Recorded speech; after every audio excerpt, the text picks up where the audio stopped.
저번 영상에서 말소 기준 권리에 대해서 설명을 드렸는데 이 말소 기준 권리로 권리 분석을 하는 것은 절대적이지 않기 때문에 참고마시라고 말씀드렸습니다. 그 이유는 말소 기준 권리보다 이후의 시점에 등기되어서 말소가 되기는 하지만 결국 위험한 상황을 맞이해야 되는 물건의 유형이 있습니다. 이런 유형의 물건은 입찰을 피하셔야 합니다. 이론적으로는 다양한 형태로 발생될 수 있는데 경매 사건을 보면서 우리가 접할 수 있는 유형은 대표적으로 두 가지 정도가 있습니다. 첫째는 말소 기준 권리 이후에 등기된 원인 무효로 인한 소유권 말소 등기 청구권을 피보전 권리로 한 후순위 가처분입니다. 낙찰받고 대금을 납부하면 가처분 등기는 말소되지만 이후에 소유권을 뺏길 수가 있습니다. 둘째는 말소 기준 권리 이후에 등기된 건물 철거 청구권을 피보전 권리로 한 후순위 가처분입니다. 낙찰받고 대금을 납부해도 가처분 등기가 말소가 안 됩니다. 지금부터 경매 사례를 통해 설명드려 보도록 하겠습니다. 첫 번째 사례를 살펴보도록 하겠습니다. 사건 번호 2021 타경 30150 대구 달성군 현풍읍 지리에 있는 물건 종별 대지입니다. 토지 면적은 140평 정도고요. 토지가 있는데 건물은 매각이 제어되었습니다. 원래 이 토지의 감정 가격은 1억 7,300만 원인데 토지만 경매에 나오고 건물은 매각 제외되어 가지고 30% 격감된 상태에서 나왔습니다. 그 저감된 금액이 1억 2,100만 원인데 오늘 입찰 5명 들어와서 1억 6,700만 원에 낙찰되었습니다. 오늘 낙찰된 사건입니다. 이 사건 토지 등기부 현황을 한번 보겠습니다. 2016년 8월에 소유권, 2018년 3월에 근저당, 2019년 3월에 압류, 그 뒤에 근저당, 그리고 2020년 2월에 가처분 들어왔습니다. 이 가처분의 내용을 보니까 원인 무효로 인한 소유권 이전 등기의 말소 등기 청구권이라고 기재되어 있습니다. 그리고 임의경매 들어왔고요. 이 근저당이 터잡아서 임의경매가 들어왔습니다. 정리해 보겠습니다. 권리 분석을 하실 때는 시점별로 정리를 하시는 게 좋습니다. 1993년도 소유권 종중입니다. 2016년 8월 소유권, 2018년 3월 근저당, 2020년 2월 근저당, 2020년 2월 가처분, 2021년 1월 임의경매 들어왔습니다. 이 근저당이 터잡아서 임의경매 들어왔고요. 이 등기부에 있는 최초의 금전 채권인 말소 기준 권리는 2018년 3월에 근저당입니다. 그 이후에 권리는 소멸되죠. 근저당권 소멸, 가처분 소멸, 임의경매 소멸됩니다. 자, 등기부상에 있는 후순위 가처분이 소멸되기 때문에 별 문제가 없다고 생각할 수 있지만 이 가처분의 의미를 살펴보자면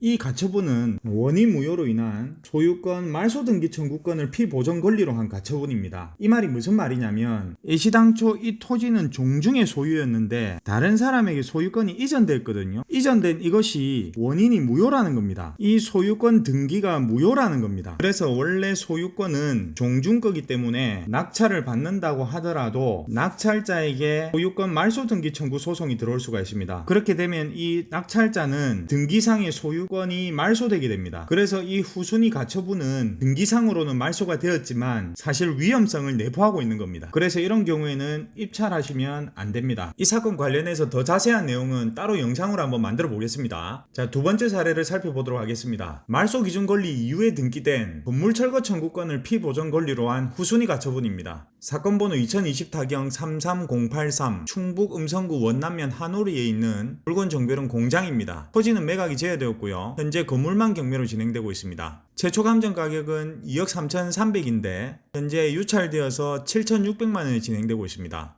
건물 등기부로 보면 2019년 1월에 소유권 보존, 2019년 1월에 가압류, 2019년 12월에 가압류, 그 다음에 2020년 5월에 가처분 들어왔습니다. 이 가처분의 내용을 보니까 소유권에 기한 건물 철거 및 토지 인도 청구권이라고 되어 있습니다. 자, 그 뒤에 강제경매 들어왔습니다. 정리해 보겠습니다. 자, 시점별로 정리해 보겠습니다. 토지하고 건물 등기부가 따로 있을 때는 항상 밑에를 토지로 그리시고 위로 건물을 그리시는 게 좋습니다. 토지 위에 건물이 앉아 있잖아요. 그래서 저는 이렇게 항상 그립니다. 건물만 경매에 나왔기 때문에 건물만 그리면 되지만 토지도 같이 보셔야지 이해하시기가 쉽습니다. 2012년 10월 소유권 주식회사 윈텍, 2020년 2월 소유권 경매로 넘어갔습니다. 주식회사 소재, 2020년 9월 근저당 은행, 근저당입니다. 자, 건물 한번 그려보겠습니다. 2019년 1월 소유권 보존, 여기서 건물 등기부가 만들어졌습니다. 같은 날 1월 5일 가압류, 2019년 12월 가압류, 2020년 5월 가처분, 2020년 9월 강제경매, 2020년 12월 강제경매입니다. 자, 건물이 경매 넘어갔기 때문에 건물만 보시면 됩니다. 건물 등기부에 있는 최초의 금전 채권인 말소 기준 권리는 가압류입니다. 그래서 가압류 위의 권리는 소멸되어야 되거든요. 그런데 이 건물 철거 청구권을 피보전 권리로 한 후순위 가처분은 이 가압류보다 후순위로 등기가 되었지만 경매 절차에서 낙찰받고 대금을 납부하더라도 말소되지가 않습니다. 그래서 이 후순위 가처분은 낙찰받는다고 하더라도 낙찰자가 인수하게 됩니다. 인수한다는 것이 어떤 의미냐면, 자, 이 토지 소유자가 건물 낙찰받은 사람을 상대로 건물 철거하겠다는 말입니다. 매각물건 명세서에도 건물 철거 청구 가처분은 말소되지 않고 매수인한테 인수된다고 기재되어 있습니다. 자, 두 가지 사례를 살펴보시고 너무 위험하다고 생각하실 필요는 없습니다. 이 두 가지 유형은 실무적으로 만날 일이 거의 없습니다. 그래서 일단은 말소 기준 권리를 기준으로 이후의 시점에 들어온 권리는 말소되고 이전의 시점에 들어온 권리는 인수된다라는 것을 기준으로 해서 권리 분석을 하시면 되겠습니다. 이상입니다.